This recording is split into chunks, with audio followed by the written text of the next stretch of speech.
आपके शब्द ही आपकी मास्टर की है। ये दिलों के दरवाजे खोल भी सकते हैं और लोगों के मुंह पर ताले भी लगा सकते हैं।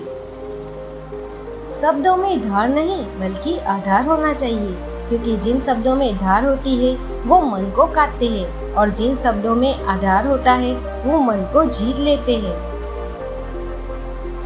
झूठ में आकर्षण होता है पर स्थिरता सत्य में ही होती है। शब्दों का वजन तो बोलने वालों के भाव पर आधारित है। एक शब्द मंत्र हो जाता है और एक शब्द गाली कहलाता है। वाणी ही व्यक्ति के व्यक्तित्व का परिचय कराती है।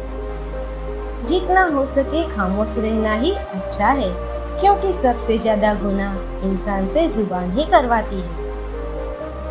गलत व्यक्ति कितना भी मीठा बोले, एक दिन आपके लिए बीमारी बन जाएगा।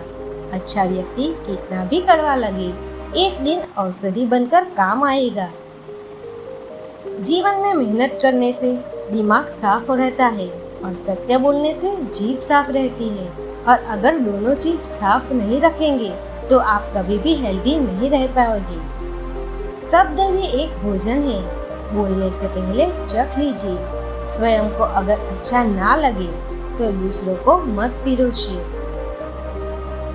हमारी वाणी, हमारा व्यवहार और हमारे विचार, ये सब हमारे अपने ही उत्पाद हैं। इनकी गुणवत्ता जितनी ऊंची होगी उतना अधिक मान मिलेगा।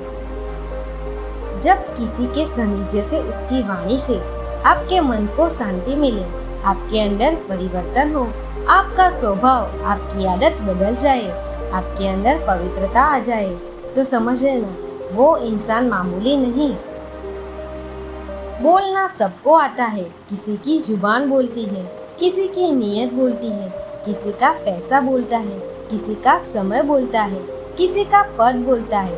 परंतु जीवन के अंत में ईश्वर के सामने तो बस व्यक्ति का कर्म ही बोलता है। मन खराब हो तो भी शब्द खराब ना बोले। बाद में मन अच्छा हो सकता है मगर शब्द नहीं। हर सुंदर शब्द, हर सुंदर वाक्य जिसे सुनकर आपका चेहरा खिल उठा है और खिल उठा हो सामने वाले का चेहरा, तो वह शब्द, वह वाक्य ही प्रार्थना है। आप सदा प्रार्थना करते रहे और परमात्मा सुख शांति से आपकी झोली भरता रहेगा।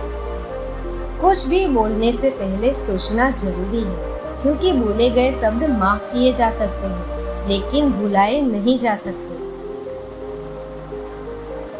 व्यवहार घर का शुभ कलश है और इंसानियत घर की तिजोरी है। मधुर वाणी घर की दौलत है और शांति घर की महालक्ष्मी।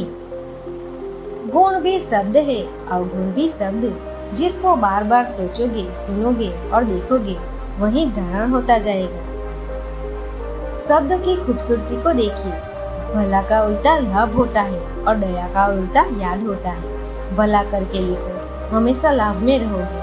दया करके देखो तो हमेशा याद रहोगे। आपके शब्द के साथ सावधान रहिए। एक बार वो कह दिए जाए तो उन्हें सिर्फ माफ किया जा सकता है, भुलाया नहीं जा सकता। शब्द ये तो बस आप पर ही निर्भर है। आप खुद ही चुनाव करते हैं। शब्द महके तो लगाव करते हैं और शब्द बहके तो घाव करते हैं।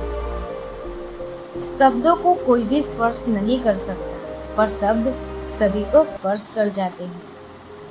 मुंह में जुबान तो सब रखते हैं, मगर कमाल वो करते हैं जो उसे संभाल कर रखते हैं। कम सोचने और कम बोलने से हमारी शक्ति बचती है, इसलिए हमेशा कम बोले, धीरे बोले और मीठा बोले।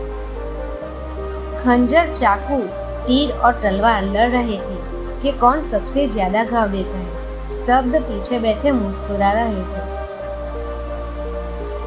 आजकल 70% लोग दुखी इसलिए हैं क्योंकि बोलते समय तो सोचते नहीं कि क्या बोल रहे हैं, बोलने के बाद सोचते हैं काश ये न बोला होता तो ऐसा ना होता। पहले सोचिए फिर बोलिए। दोस्तों, अगर आपको मेरा वीडियो पसंद आए तो मेरे चैनल को सब्सक्राइब कीजिए, वीडियो को लाइक और शेयर कीजिए। धन्यवाद।